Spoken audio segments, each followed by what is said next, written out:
আসসালামু আলাইকুম, আশা করি সকলে ভালো আছেন। আজকে দেখাবো আমি যে ডিম বসাইছিলাম কোয়েল পাখির, সেই ডিমগুলা থেকে আজকে বাচ্চা আমাদের উঠতেছে। তো দেখি কি পরিমাণ কি অবস্থা। আজকে 3 তারিখ, 8 মাসে বসানো হয়েছিল। আজকের ডেটটা হচ্ছে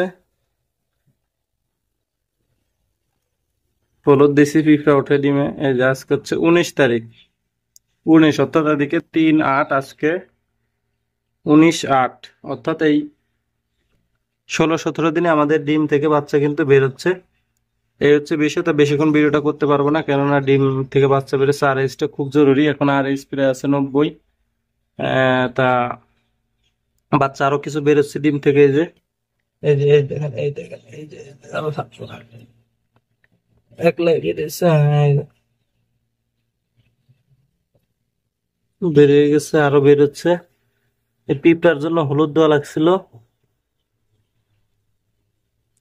বাচ্চা মাঝে মধ্যে সিপা সাপা আটকে যায়, এগুলো একটু ইয়া করে দিতে হয়।